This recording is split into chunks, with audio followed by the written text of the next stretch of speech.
So this is James's dinner today, and to my surprise he loved those beans, so that's great. And I stuck some pomegranates and salsa on top of the quinoa dish, so we'll see if he likes it this way, because he doesn't seem to like quinoa. And he requested the bread, so anyway. Now I think we're just going to talk about this one today, because now, we will be talking about the Vikings. Oh, I didn't even point the camera anywhere near me. Okay, let's try that. I think that'll probably... I don't... Anyway, we're going to talk about this video because we will talk about the Vikings great course later, but I think James is too tired, so we'll wait and see what he feels like.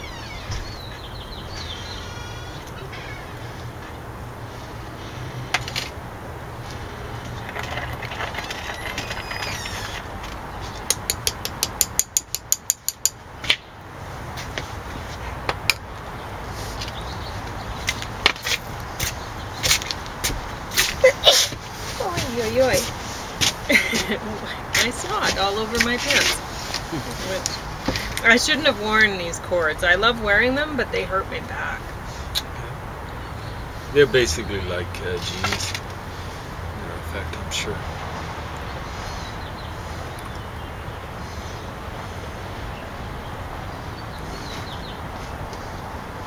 So I guess I more love putting them on. I don't love wearing them.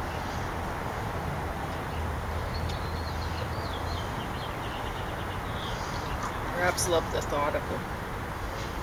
Well, they do look good. Kind of surprised you're still wearing them. I know, I should just take them right off. Anyway, do you need anything? No. I'm just stealing myself for the drink. Oh,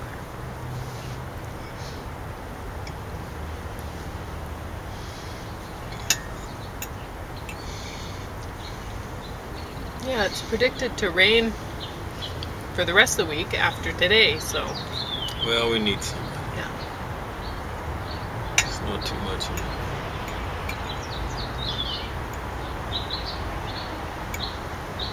So I should have worn a bikini for you today. I didn't. Because tomorrow I won't be able to.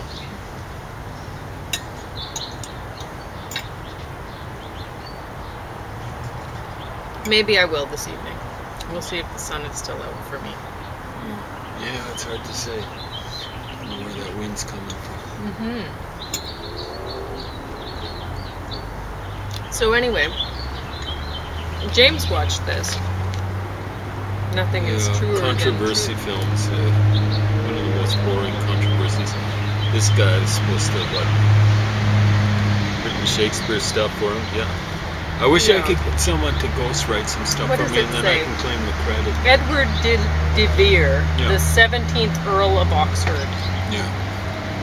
I mean, aristocrats usually don't do much anything. I don't know, what is it? They figure a little semi-farm boy like Shakespeare wouldn't be. He came to the big city and he learned, he read and stuff like that. It has to be some sort of stupid aristocrat or whatever that writes it. Like I say, I wish I could get someone to ghost write my stuff and then claim credit for it. It just doesn't happen. Yeah.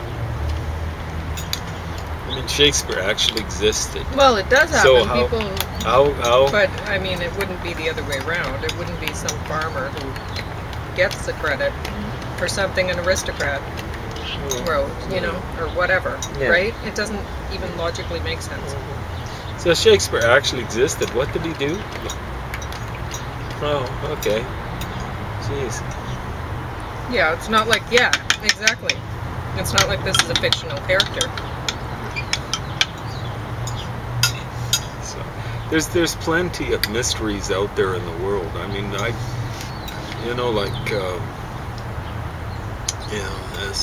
think there's at least one person who investigates chronological conundrums of the ancient world, like I do, who's also interested in the Shakespeare thing.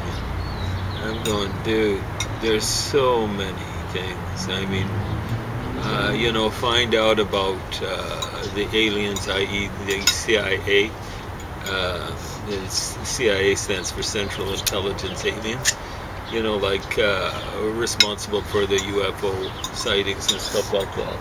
You know, like there really is a conspiracy that pulls that up. You know, look at the JFK thing. You know, there were 3 conspiracies involved with that sort of thing, and I don't think people are twigged onto it. So look at that. You know, look at Putin setting up Donald Trump. You know, there's all sorts of stuff to look at, but don't waste your time. Or the polymonium stuff. What is that? The poisoning? Which poisoning? Oh, him poisoning people. Yeah, Putin well, he doesn't do it directly, but he gets his flunkies wherever to do it. You know, there's plenty of conspiracies out there. Some of them are as open as can be. You know, like the communist conspiracy to take over the world. So many conspiracies. You know, it's not. It's like an open secret. You know, that's the stupid thing about the McCarthy hearings and things like that. You know, like. You know, if a person's a communist, they're part of a open conspiracy to take over the world. It's not a big secret or anything like that.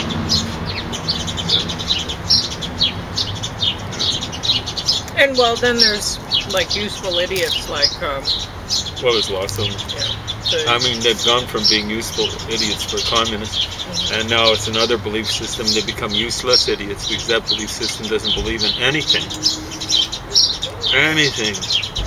that left-wingers should stand for.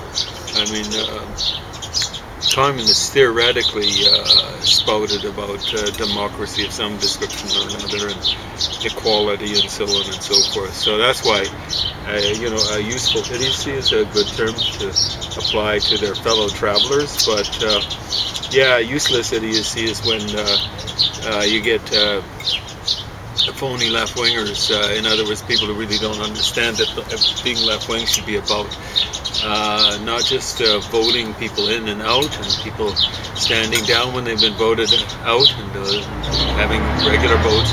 It's about things like, oh yes, freedom of speech and stuff like that. That's like with no penalties for people exercising freedom of speech unless they're yelling fire in crowded theater, any sort of theater with people in it, or putting out contracts on people, fatwas, contracts, whatever, not just people's lives, but people's health, like having people kneecapped or whatever.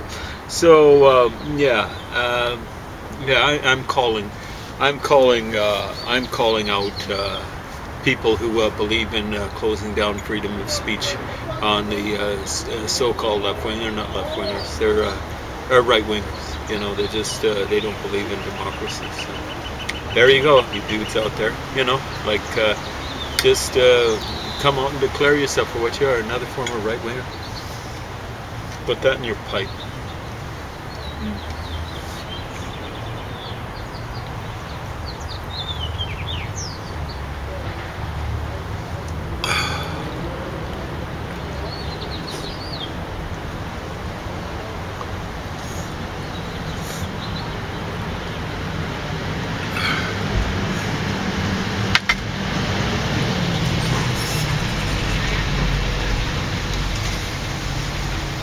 This bean has like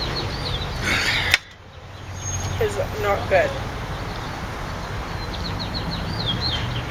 Okay, what's wrong with it?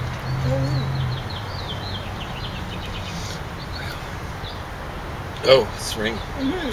Yeah, they've got Even oftentimes they have string. It's, even the skin of this one isn't nice and tender like the other one. Oh yeah. Mutant potato, mutant beet.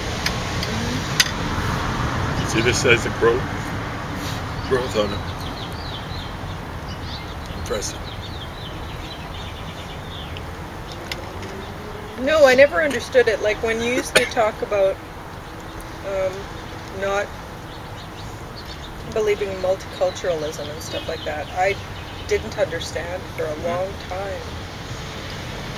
And then, I don't know, somehow I twigged onto it that it's not about cultures, it's about people, you know, and if you're putting the rights of a culture above the right of the people who believe in that, then there's something seriously wrong with it. It's anti-democratic. You know, like the rights of the individual, the maximum number of individuals, trump the rights of any corporate entity. So multiculturalism, as presently constituted, believes in the right of certain corporate entities, and in this case it's cultures, over the rights of the individual. So there are certain cultures out there that have no real sense of the rights of the individual. And what I do is I call it corporatism. That was used to apply, rightly so, to Nazism and fascism. They believed that the national entity was something like a living being, and that there were individuals that were inimical to the health of that being. And in the case of the Nazis, those individuals were people like, capitalists, yes, it really was anti-capitalist, despite all the little, what is that term that phony left-wingers keep saying? Tropes. The little tropes that they come up with about Nazism being a capitalist kind of movement. And Jews were unhealthy for the body politic or a body social. And gypsies and gays and commies too, and stuff like that. But you know, commies are corporatists too. I don't have to. What was inimical for the communist system were class enemies. So that was a lot of food. I don't think. In the case of Russia, rich peasants, or so-called rich peasants, they really weren't rich. Land-owning peasants called kulaks, tight fists, and capitalists, of course. And of course, it was anyone in the middle class, which included the professionals. So, fun. You know, you go and send your doctors to Siberia. That's really going to make your health system work. Yeah. You know, you send your teachers off to Siberia because they're middle class. That's going to make for a really educated society. But so that's corporatism in the case of communism. In the case of fascism, it's corporatist in the case of corporations. So what's inimical to the health of the body politic, or as it were, body economic of corporations are unions and layabouts and the unemployed and stuff like that. So these things have things in common, more things in common than they don't. And then, of course, now present-day multiculturalists. So there'll be a certain culture. Of course, it doesn't apply to capitalist culture. I mean, that's nasty. And it ain't that good, actually. But certain cultures, they're seen as being minorities, but they're not really. Like the second biggest, soon to be the biggest religion in the world is not